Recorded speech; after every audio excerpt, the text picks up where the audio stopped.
Okay, this video is to give you a really brief, non-exhaustive tutorial of this website that hosts an enormous amount of information relevant to snow science curriculum. So this is an offshoot of the USDA and the NRCS, which is called the National Water and Climate Center.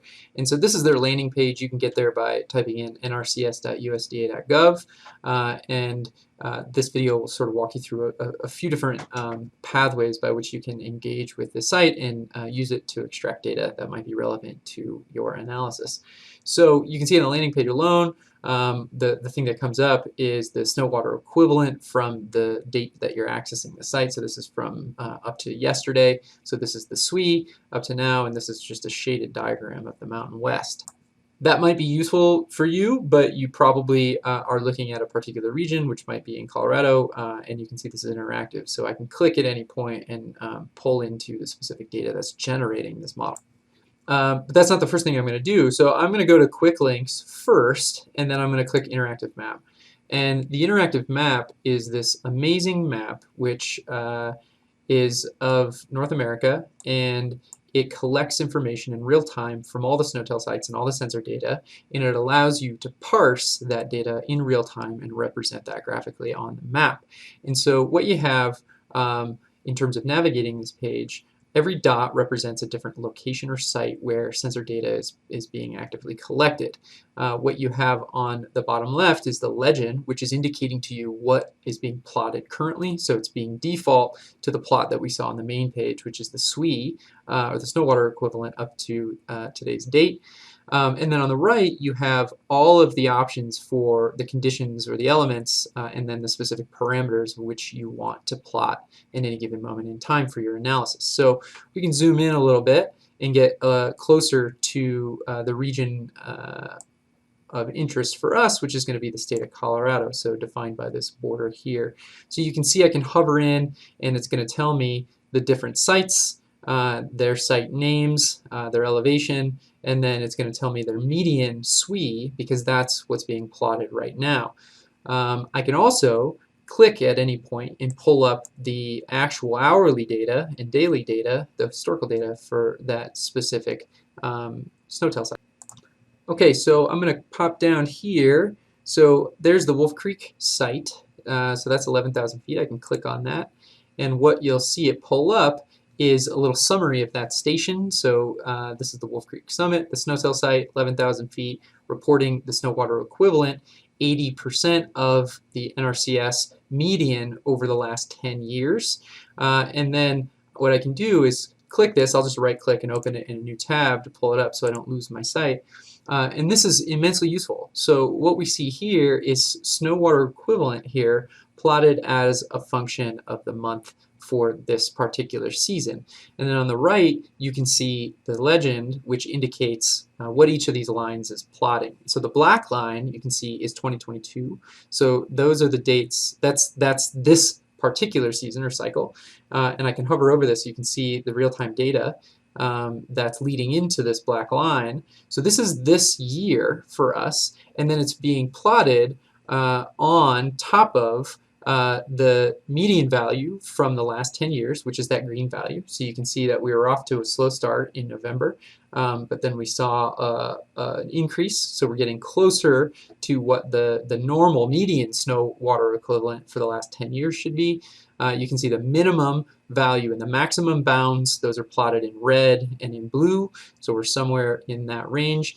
And what's cool is you can compare this very easily against previous years. So I could just click on 2021. That'll pull up that orange line. You can see where we are relative to last year at any given date. You can see we started kind of similarly here, but then last year we had these nice big steps that put us up above what the median value was. But then we sort of intersected again, so you can plot these lines just like that.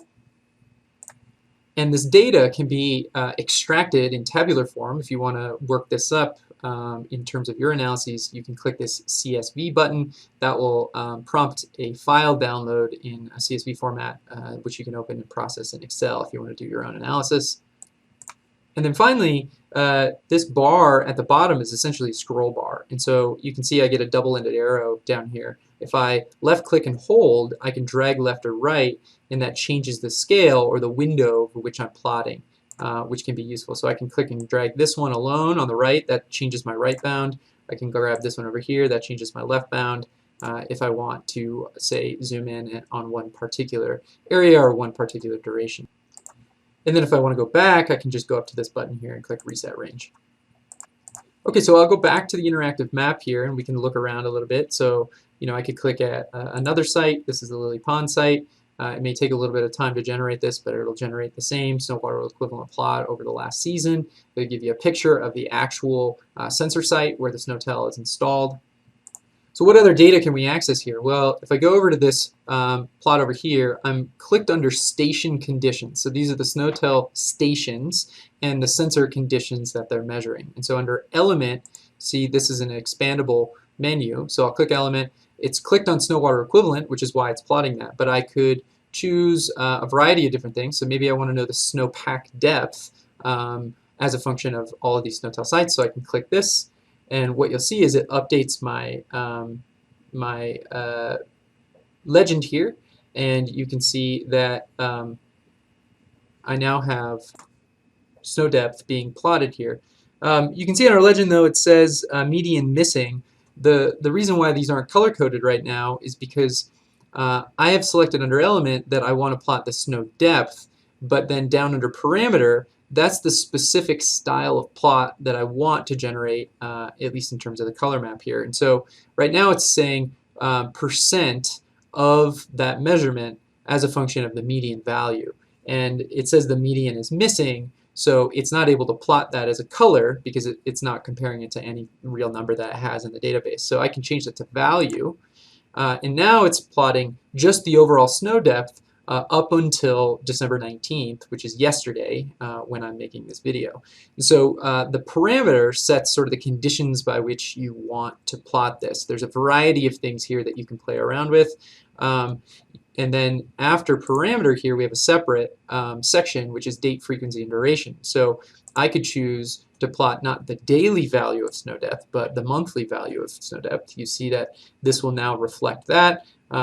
This is now up to the end of November because that's the last complete month. I can change that here if I want to plot these in different ways. And so it's immensely powerful. And we can change this for different dates, different years, over different ranges. If you want to get a sense for like what did the snowpack look like as a distribution over the state in 10 years ago this year, or in the minimum year, what did it look like? Under each of these elements, snow water equivalent, snow depth, snow density, precipitation, moisture, temperature, reservoir, and stream flow, these are all sort of the main elements that you can plot here, which can then be parameterized by comparing it to the median or the average or the minimum or whatever. But also note that under each one of these elements, there's this value called delta. And if you click delta, what that does is it pops up down here under date, frequency, and duration. It gives you a window that you can compute that value over. So if we're plotting a value of in this case the snow depth as a delta, then that allows me to look at the change in that singular value at each one of those SNOTEL sites in, say, the last day or the last month to date, etc. And so that's a nice way to get a sense for what's been the snow depth change as a function of a particular duration. Of course, there's other ways to extract this data in tabular form. This is just a nice way to get it very specifically as a function of the SNOTEL site across, say, the state or the region that you're interested in.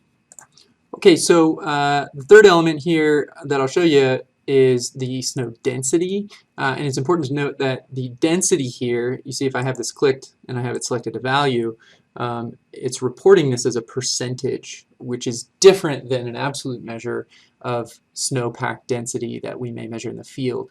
So the way that the NRCS or really any snow course measures snow density as it's being plotted here as a percentage is going to be the SWE, or the snow water equivalent, which is really the height of equivalent water that the snowpack would equate to if you melted it out, divided by the actual height of the snowpack. So in this case, if you have a snow density of 50%, what that really means is that you have a snow water equivalent that's roughly half as tall as the actual thickness or depth of the snowpack. Or in other words, there's at the higher the percentage of snow density here, the higher the snow water equivalent per height of the actual snowpack. That's how that's being measured. Here's a quick visualization of that, just because in case that wasn't clear. So this comes from the NRCS, and this is a little document called "What is Snow Water Equivalent," which is pretty handy. And if you go down here to the snow course, they give you a description. So density for the snowpack is calculated by dividing the snow water equivalent, or SWE, by the depth of the snowpack. And so their example is 14 inches of snow water equivalent divided by the actual depth, which is 42 inches of the snow, gives you a 33% density. Okay, so there's a lot more to play with here that I'm not going to go into, either because I don't have time or it's not relevant to snow science curriculum, but go ahead and feel free to play around with changing the different elements and the parameters. You can extract a lot of really useful information depending on what you're asking. You can change up your locations here. You can constrain your searches by elevation if you're doing a study based on where you are in the continental U.S. in terms of altitude. You can change what type of snow sensor network that you're drawing your information from. This isn't exclusively SNOTEL. There are a variety of things here that are contributing, different snow courses, SNOTEL sites, etc. And then you can also change your map layers here if there's different things that you want to include. So the default here is this Esri Nat Geo world map, but you can change this to a variety of things, which would update in real time depending on your needs. You can also, under the overlayers section of the map layers, you can indicate, right now we have the region indicated, which was that blue line, but we could indicate our subregion, the hydrologic basin, different subbasins, different state watershed boundaries, so Colorado and then the Colorado subbasin, so lots of information here to be used. Okay, one other thing that I thought would be helpful to show is this quick links section. Earlier I clicked interactive map, which brought us here. That gives you sort of complete control over the map and the display that you want to create. But the NRCS has also set up a bunch of predefined map links that are used frequently. So you can click there and they sort of have it separated out by topic. So if you're interested in snow, you can look at the snow water equivalent for the last percentage compared to the last 10 years. You can click on stations, basins, or stations and basins. That'll pull up any one of those maps. So I can click stations only, and that's going to represent all of the snow water equivalent, compared to the median over the last 10 years. So that's pretty handy to do this pretty quickly. You can grab snow depth. A lot of these things we already did, but they essentially just pre-program the element and parameter, date and frequency for a specific piece of data that's often collected, and then you can use that as a starting point to then sort of fine-tune your search. Okay, so the other thing that's really useful is to be able to navigate to an individual SNOTEL site page, especially if you're doing a lot of your analysis or work at an individual site rather than trying to collect aggregate or metadata from a variety of sites across a state or a continent.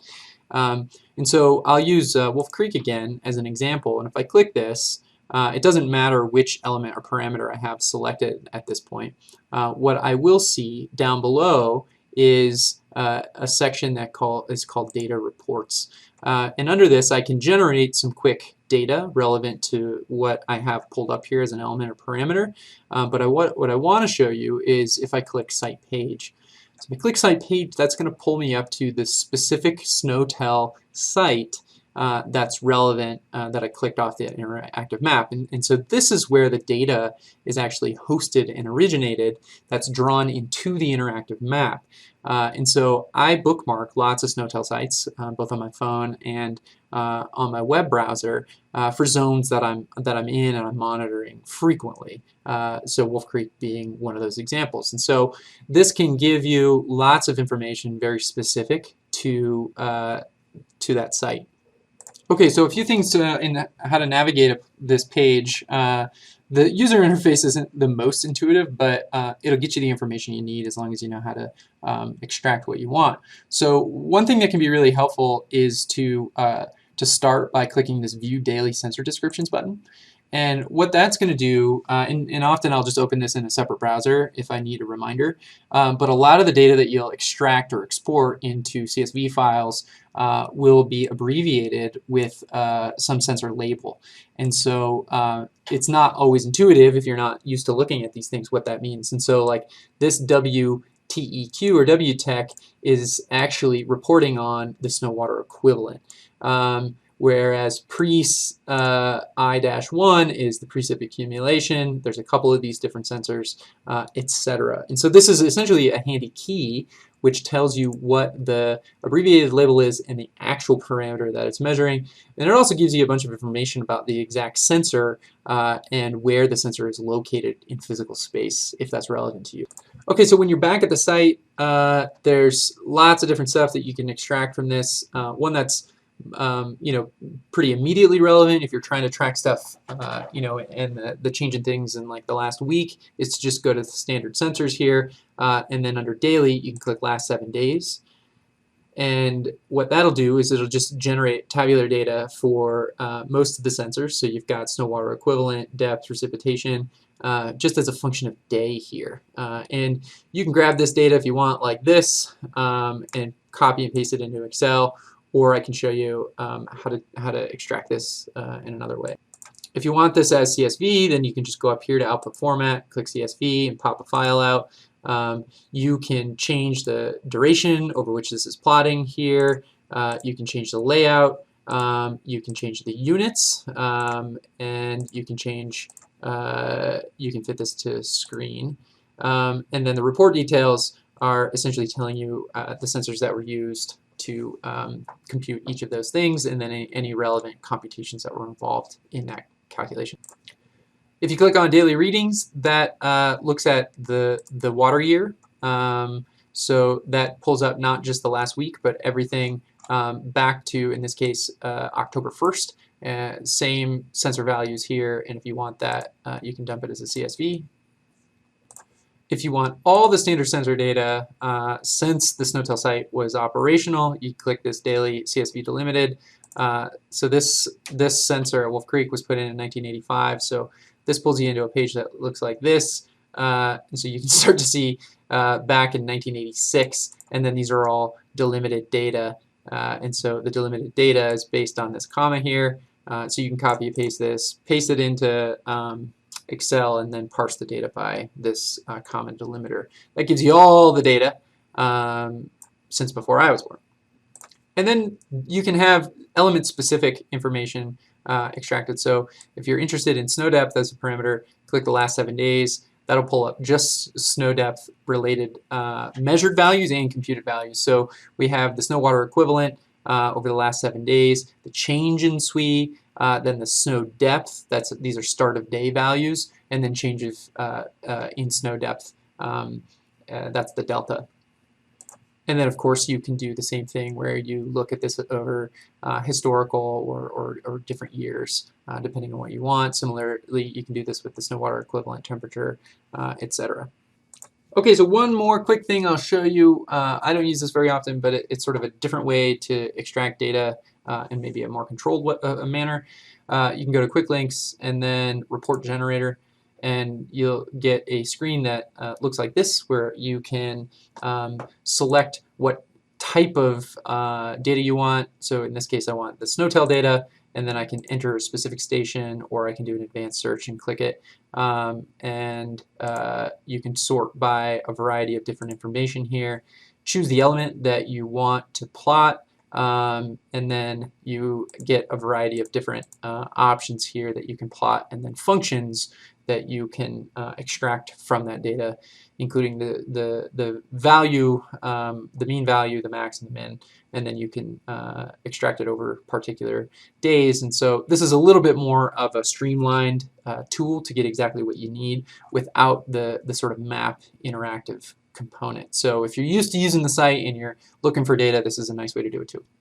Okay, last thing is I'm going back to interactive map here, and I told you this, but I wanted to just show it explicitly here. It's going to default to station conditions, but sometimes you want to look at values for specific basins or subbasins. So you can click on the station basin conditions section, and this is how you generate maps for something like snow water equivalent as a function of what that 10-year median value is that we saw on that initial page. So here you can see for full basins where we are relative to the median snowpack of the last 10 years. But you can do this. This is for SWE, but we could do this for snow depth, for instance, and then compute that against a variety of different things. So in this case, this is the snow depth as percent of that average. So this is just showing you at this date right now, this is the end of December, by basin, where are we in terms of the last decade of snowpack.